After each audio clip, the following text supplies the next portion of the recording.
இப்போ பாருங்கள் guys, 20th sum, the price of the commodity in 6 days are rupees 20, rupees 210, rupees 208, rupees 160, rupees 220, rupees 250. the range is what அப்படின்னு கேட்டிருக்காங்க.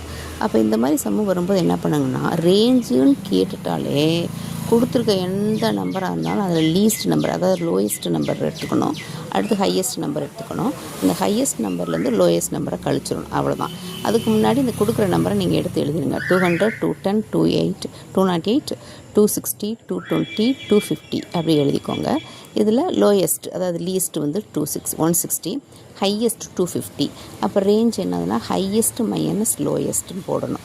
Highest வந்து 250 minus lowest வந்து 160. இப்போ கழிச்சிருங்க. கழிச்ச 0, 5ல் 6 போகாது, ஒன்று கடன் வாங்குவோமா? கடன் 15, 15ல் 6 போச்சுன்னா 9, பேலன்ஸு 1 0 ஆயிடுச்சு, ரைட். அப்போ 60.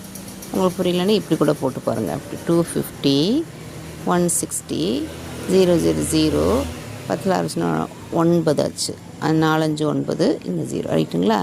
அதை தான் போட்டிருக்கேன். 90 ஆன்சர்.